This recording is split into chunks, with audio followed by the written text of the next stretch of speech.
Hello, everyone.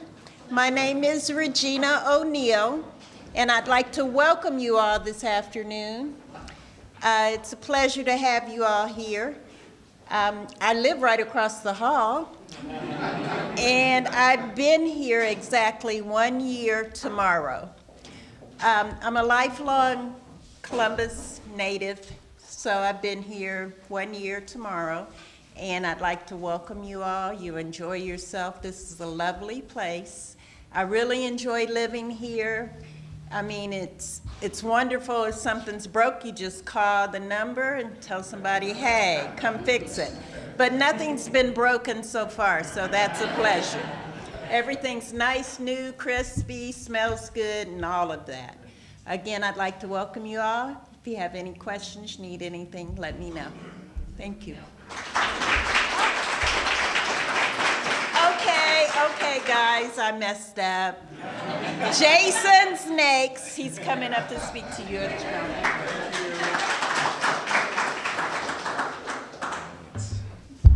Good afternoon.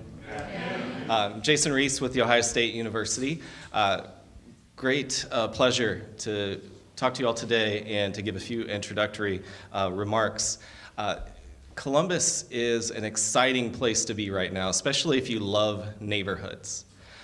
We are a city of neighborhood transformation. I have a few handouts up here if you want to grab them later with some data and some analysis that I had the opportunity to work on and collaborated with my colleague there at the Kirwan Institute on looking at some of the neighborhood transformation that's going on in Columbus right now. And so a very great location to be because you're right here in the heart of the South Side. In the South Side, just like the Near East Side and Wyland Park, neighborhoods that are right in the middle of that transformation, not only into a vibrant community or a community with lots of reinvestment and new housing and new opportunities, but also an equitable community, a community that's built around assets, a community that provides a bedrock of affordable housing to assure it's accessible to all. What I'm going to suggest to you all is that the model of what we're doing here on the South Side, of what's happening on the East Side, of what's happened in Wyland Park, is the model of the future for our neighborhoods. Right? And it's the model in which Columbus is a national leader. And I think that's something we should all appreciate. I have had the honor of spending the last year up in the Linden area. And if we talk about this trend of neighborhood transformation, I would really encourage you, spend some time in Linden and see Linden as the next neighborhood of transformation that we'll see in our city. A neighborhood where the undercurrents of that transformation are already taking place.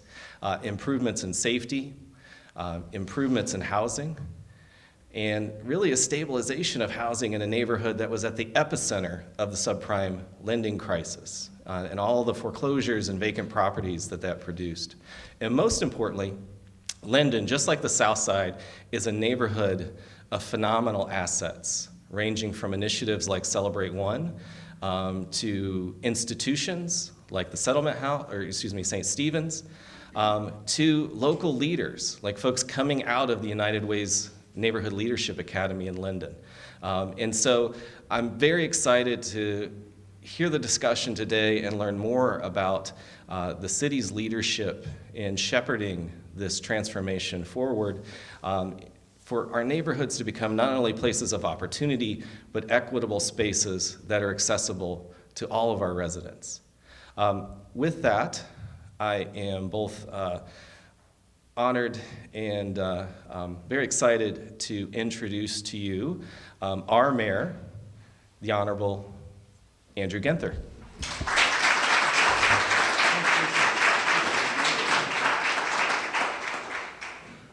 Good afternoon. What a great day here on the best side, at least that's what Reverend Edgar tells me, the south side of Columbus. Until I head east, it'll be the best side since we just came from Christ the King, the great faith community roundtable over there, and heading for our great Hall of Fame ceremony after this over at Franklin Park.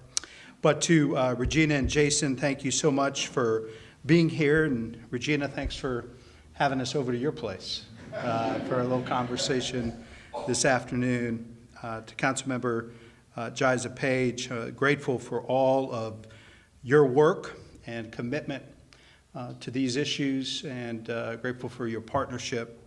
To Shannon and the Women's Commission, we wouldn't be where we are today without your work, your vision, your commitment, and the incredible way that your commission has worked with so many partners to make a big difference in a very short period of time. Affordable housing. How do we make sure that the Great Columbus success story remains affordable, within reach, and grows shared prosperity in the years ahead? Communities need comprehensive solutions to address the housing crisis and to create systemic and long-lasting change. Our community's work to address affordable housing and evictions requires approaches that meet both urgent and structural challenges. Housing instability is a problem that impacts all of us, impacts every element of our community and our economy. The Affordable Housing Alliance highlighted last year that 54,000 of our neighbors are paying for housing, more for housing. It's too expensive for their budgets, and the problem is getting worse. While much of the focus on affordability is on the city of Columbus, that 54,000 household number is for the region. And if we are going to build a future worthy of our children and grandchildren, we must do it as a region. This is not just a problem of the urban core, one that stops at city or even county limits. It is a problem from Pickaway County to Delaware County and from Newark to London. That's why my office in the City Columbus Department of Development will be working with Franklin County, our suburban partners, nonprofit and corporate leaders throughout the region to develop a plan and a toolkit to close that gap over the next 10 years. Just as we have with other initiatives, we will not wait for the plan to start making change. That's why we've already changed our incentives and abatements and offerings after a comprehensive study. If mixed income neighborhoods are what make for great cities, it's going to take all of these strategies and approaches to bring that to reality.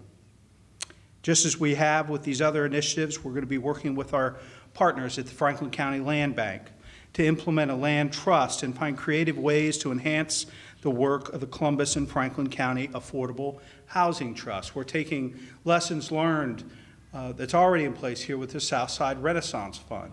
The last thing we want to do is make progress on those 54,000 units to have them unaffordable and out of reach 10 or 15 or 20 years from now. And we're here today to support the great work of Councilmember Jiza Page and President Hardin in their efforts to address the eviction crisis. Shannon and the Columbus Women's Commission named evictions as one of their key areas of work and focus for 2018. They've raised awareness about the issue of evictions and the impact on women in our community, particularly women of color. They have brought partners to the table to find solutions together. I want to offer my thanks to the many partners who have already committed to working together to address evictions and housing in our community.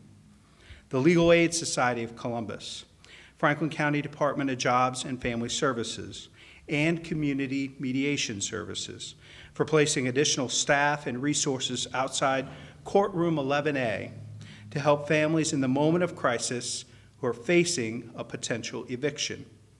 The Prevent Family Homelessness Collaborative for your upstream approach in working with landlords and tenants to prevent eviction filings. The Franklin County Municipal Court judges and magistrates for coming to the table with the Columbus Women's Commission to explore ways to reduce the impact of evictions and improving the quality and availability of ancillary court services related to housing stability and homelessness. Think about this for a second. In 2018, the Franklin County Municipal Court relocated the Self-Help Resource Center to 375 South High Street. And just last quarter, just in the quarter, they served more community members than in 2016 and 17 combined. This resource center provides a key source of education and assistance to tenants facing eviction. Due to the increase in demand for these services, Councilmember Page advocated for, and you're going to be the first to know, I've included in my proposed budget to become public in just a few weeks, increasing their capacity and adding an additional full-term lawyer to their staff. These services are crucial for our families, and I look forward to continuing the working relationship with the court as we continue to uncover additional opportunities together. And to the many others who are standing with us in this work, it will take all partners with thought leaders, resources, and leadership to change the story in our community. It may be the fastest path to take on and lead this work as a city, but we know the leading communities in America act regionally. And so that's how we need to take on this issue as well. As many of you know and are aware, the One Linden Plan we rolled out last week, it's a bold, collaborative plan that engages all aspects of transforming a community. Family stability and neighborhood resiliency is not just a goal for Linden. It is a goal for all across the city and our region. I'm so proud to work with my colleagues at the Central Ohio Mayors and City Managers Association to tackle tough problems like housing affordability. This is an issue that each of our communities must address for our residents.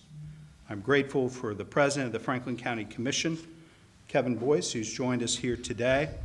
Look forward to working with the commissioners, suburban mayors and council members, and neighboring counties.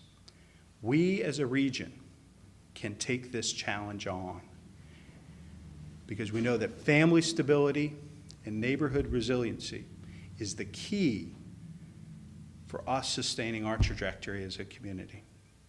We have time, but not much time. And tackling this 54,000 unit shortage over the next 10 years will make sure that Columbus continues to grow and is inclusive and dynamic with that growth for the next century. It's now my pleasure to introduce our great partner in this work, Councilmember Jaiza Pate.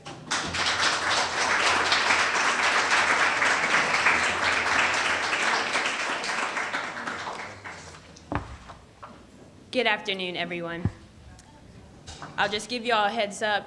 These talking points are much longer than I've ever spoken before as a council member, so bear with me. I would first like to acknowledge our council president who is with us here today, President of the Franklin County Commission, Kevin Boyce, and First Lady Shannon Ginther, and to thank each of you for your work and your support as we figure out how we can work together to stabilize families. I'd like to thank Regina and Jason particularly for your work at OSU. It has been remarkable and eye-opening. For many years, I worked for the city attorney's office, helping fight blight in our neighborhoods. And for the past few years, as a city council member, I focused on bringing people together to help prevent blight and keep neighborhoods healthy and safe. In 2016, I partnered with Commissioner Marilyn Brown and the John Glenn College of Public Affairs to conduct a study on another issue plaguing our neighborhoods and destabilizing our families: evictions. Over 18,000 evictions are filed annually in Franklin County. A single eviction can devastate a working family for years. Being short on rent because of an economic hardship can cause a family to enter the shelter. We've heard the statistics.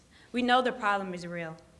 We can put names and faces to the numbers. And today, we are talking about steps the city is exploring with our partners at Franklin County, the court, and throughout the nonprofit sector to continue making progress on this issue.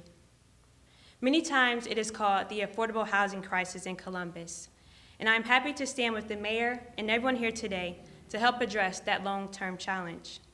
However, there are some key factors that we know are immediate. This year, I've hosted several eviction prevention and housing workshops along with Columbus Next Generation and the Legal Aid Society. We worked with other community partners, such as the Franklin County Municipal Court Self-Help Center, which Mayor Ginther talked about. I had a chance to not only tour the center, but observe the valuable resources that this center is providing to our residents. Along with Mayor Ginther, I championed providing funding to continue the services and to create a full-time staff position to meet the high demand of those in need. The next step of our plan starts by working with landlords and tenants to help both sides come to terms with their problems and cut the number of evictions filed in the city of Columbus. One of the recommendations from the eviction study was to find additional gap funding for tenants facing eviction. I am pleased to announce today that we will partner with Mayor Ginther and the Columbus Apartment Association to establish an emergency eviction prevention fund that will provide assistance to families and individuals in a financial emergency to make sure that they do not have to forego a roof over their head to pay for an unexpected car repair or a medical emergency. We will establish this fund and begin stabilizing families and individuals in 2019. In addition to ensuring that residents can stay in their homes, we are also concerned about the health, safety, and welfare of those residents.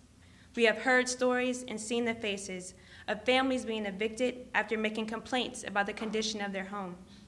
Therefore, next month, I will be proposing to my colleagues on council that we review our current retaliatory eviction code section and make the appropriate changes to protect tenants from unfair and unlawful evictions. No one should have to live in substandard conditions and fear losing their home because they've made a complaint to code enforcement or the health department.